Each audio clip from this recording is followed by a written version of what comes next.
Hello ladies and gents, welcome back. In this video I'm gonna give you a semi-final preview and talk a little bit about today's quarterfinals matches between Cristian Garin and Nick Kyrgios and Rafael Nadal against Taylor Fritz. I'm gonna go with the latest match, the match that I had fresh in my memory, the match that just ended recently in a super tie-break, a 5-set drama, an epic battle between Fritz and Nadal. Nadal, the 22-time Grand Slam champion, managed to turn the tables around. He won this match. Nadal was outmaneuvered in many people's eyes after the first and a half set. Rafael Nadal showed what a fighter, when I said Lionheart about Djokovic yesterday, I will say the same about Nadal today. What a fighter, what an amazing quality play, what an amazing ball striking play we have in Rafael Nadal that never gives up, that never stop playing until the last point, until his opponent has done the job. That's when Rafael Nadal stops to play. And we saw in this match, he took medical timeouts in the second set. He was a little bit frustrated. He was injured sometimes during the match and, of course, during the whole match. But I will not take anything away from Taylor Fritz. He really played great in this match. He really tried. He was there all the time. He was present from the start to the beginning. Just look at Taylor Fritz. He took at least 5 games in every set. At least 5 games. And he won 2 sets, of course. But still lost to Rafael Nadal, who didn't play the best match of his life. But he's willing to win. With age come wisdom. Rafael is a smart player. He really played the game his way. He let Taylor Fritz play his game also. He allowed him to dictate. But time to time, Rafael Nadal was there. And when he was under pressure, that was when he really stepped forward. So, what can we say about Taylor Fritz? He played terrific serve and attacking forehand game. He dictated the game from his forehand side. He was a little bit shorter in the baseline duels, but when he approached the net, when he mixed up the game, when he took time away from Nadal, he had a chance. And he made Rafael Nadal leak unforced errors in this match. He really pushed the trigger. He could have been his kryptonite because they have met 4 times now. Rafael have won 3. He won the previous final at the Indian Wells earlier this year. So Taylor Fritz has really developed and progressed in his game. He has taken that step forward this year.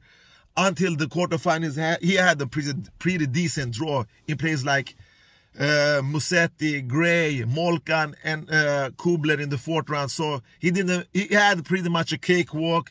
Rafael Nadal, on the other hand, he had Serundul, he had Berankis, he had Sonego, and Van de Zandschulp, the Dutch guy with the long name. And Rafael Nadal haven't convinced me so far. But what did Nadal do? He did exactly like Novak Djokovic. He find in his quarterfinal, he find the way back to this match. With all due respect to Jannik Sinner and Taylor Fritz, in these 2 quarterfinals, both Nadal and Djokovic show their best sides and their worst sides on court. I'm not talking about behavior. I'm talking about the worst side. If you're a tennis player, we saw that these guys are humans. But on the other hand, we saw that they were robots also. So both of these guys really delivered when it most matters. And that was separate these, like I said, from the other guys and their highest low level, of course. So Nadal was injured. He took a medical. This wasn't fast surface. He has now reached his 8th semi-final in Wimbledon totally. He has reached the quarterfinals in Grand Slam 64 times and has won 22 of them when Grand Slam, of course, like you know. So what did Nadal do in this match? He tried to step into the court when he was in returning position.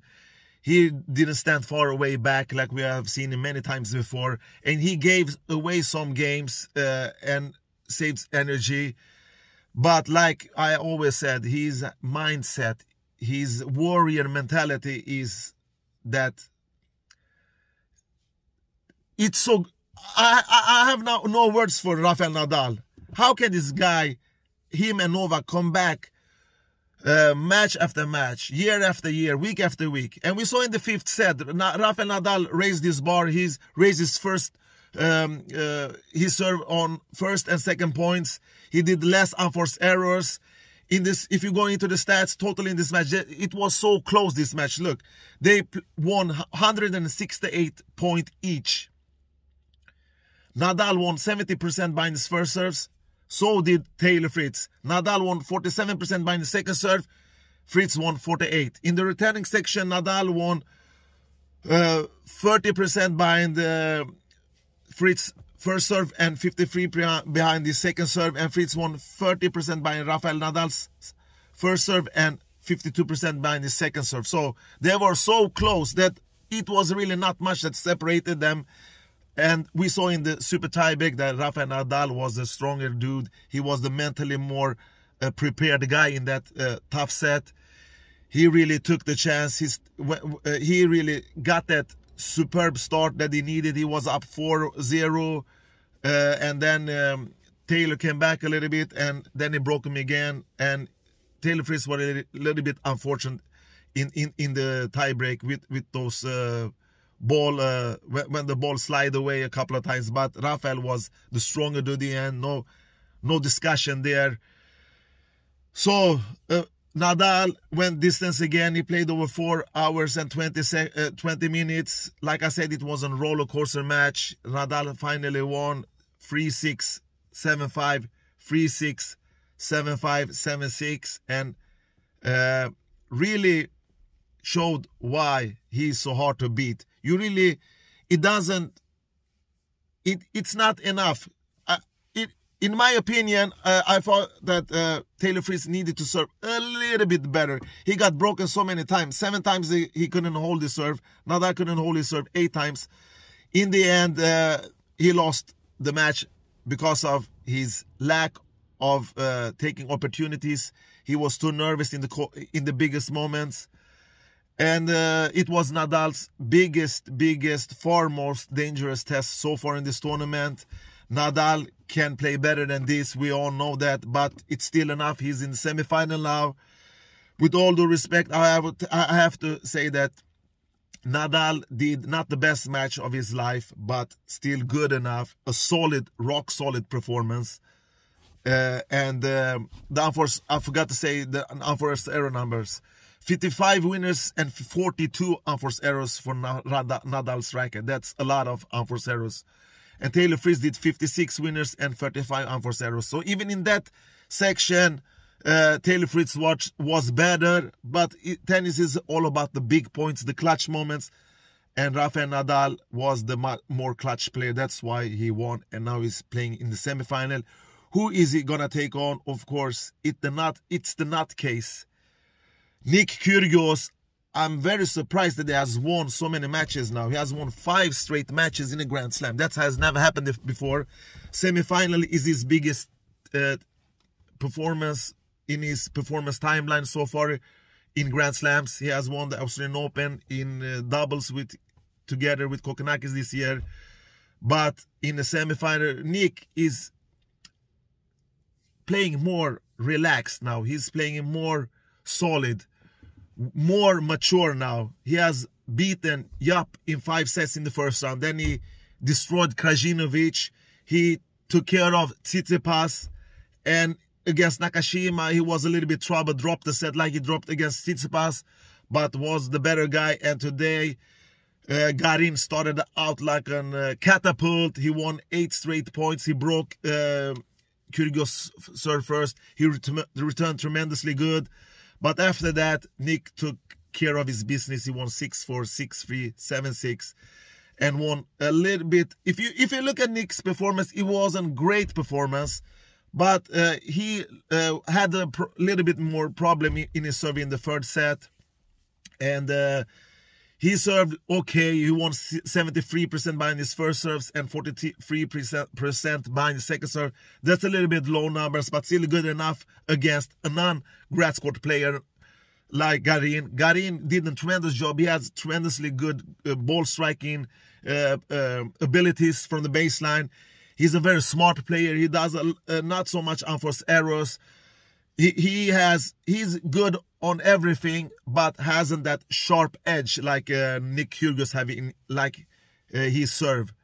And when Nick is under pressure, he serves tremendously good, especially on his second serve. Don't forget that. I've never seen a guy except Pete Sampras, Novak Djokovic, and Roger Federer that can serve their way out of trouble, especially on the second serve. All right, Nick Kyrgios' biggest weapons are, of course, his serve. He has the whole package: serve, volley, touch. He's returning way above average, in my opinion. He has great forehand. That rip forehand is very surprising for an opponent because it comes with so much pace, and he really can trade duels from the baseline. But if you can get into Nick's head, it doesn't matter. You don't have to do it. He's his own worst enemy, in my opinion. He always the guy that he lost focus from the start. He was talking to himself. He was distracted. But some way that helps him. It helps him. It awakens him in a weird way. So Nick Kyrgios, I think that he should continue to do his antics if he want to get the full package on court. Don't get me wrong. I don't want him to behave like an idiot, but he's like that. Just accept it. And other players have to accept that he is a moron sometimes on court. So if they can just block him away, Tsitsipas couldn't do that. Garin did that tremendously good today. But then on the other hand, Nick's racket talked today, and Nick's racket was on fire when it most matters. What can I more say? With age come wisdom. I think that in Nick's case, it won't be that. He will always be like this. We will never see his full potential.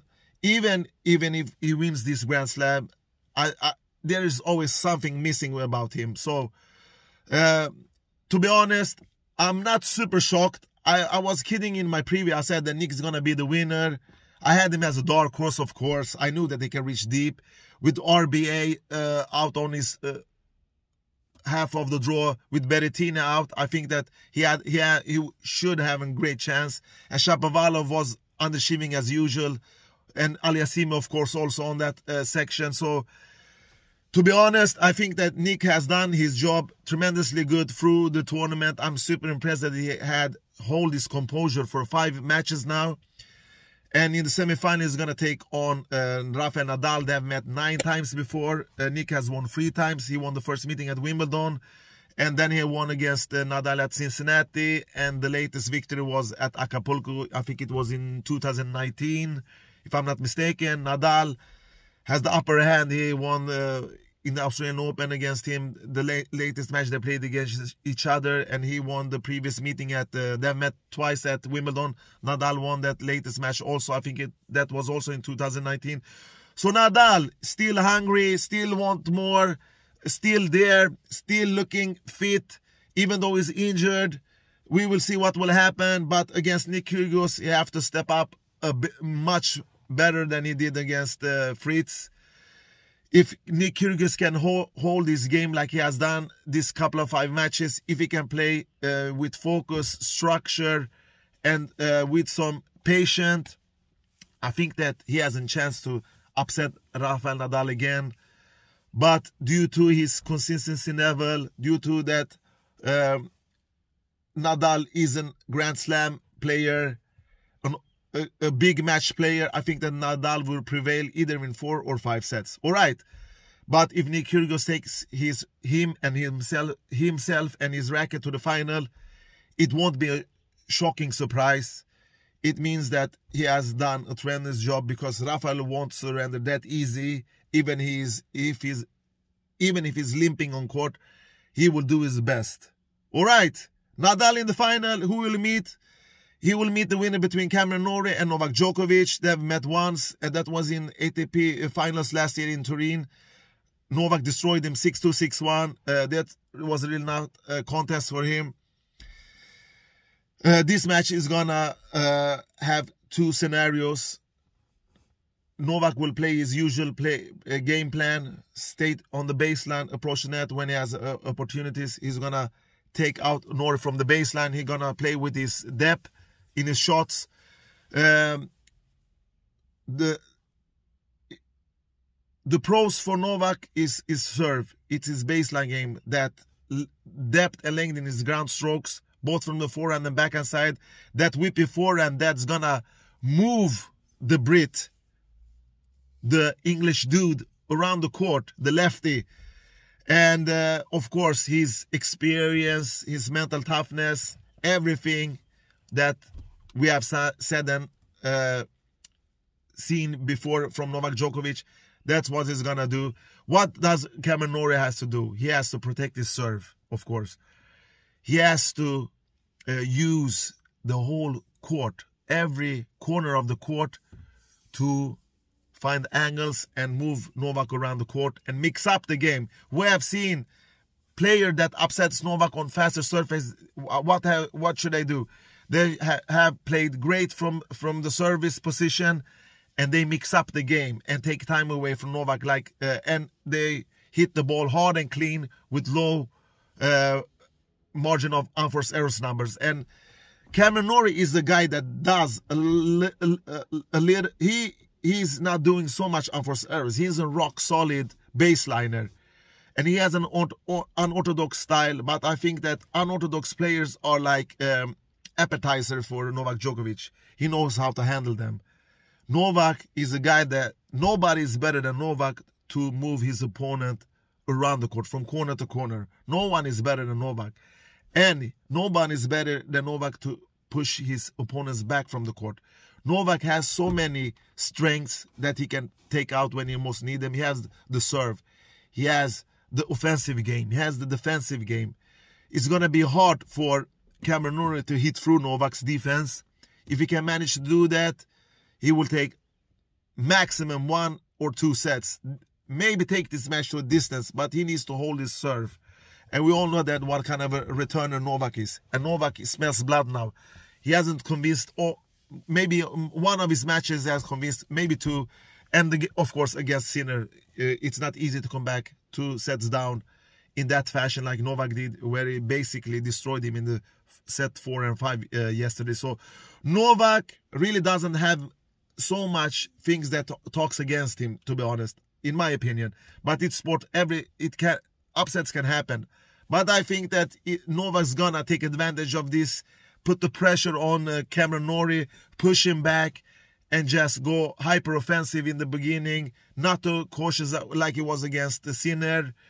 I don't think he will do the same scenario against Sinner with so much unforced errors in the first 2 sets. I think the Novak is gonna be there from the presence and not take any vacation at all. Maybe he will drop a set, like I said. Maybe it could go to the distance, but I believe that Novak is much too far superior than Cameron Norrie. But Norrie has gone to the semifinals, his best result in his career. Also, what does he have to lose when he has reached this far? It's no shame to lose against Nadal. It's no shame to lose against Djokovic either. They don't have exactly the same pressure that are on their shoulders. But the problem is Novak and Rafael has done that so many times that it's like woke up routine for them. It's nothing unique for them. They are just used to that kind of big title, big matches. They live and thrive in this environment. They are predators, and are their victims, their next victims, Kyrgios and Norrie? We will see. May the best man win. Thank you for watching this video. Take care and bye-bye.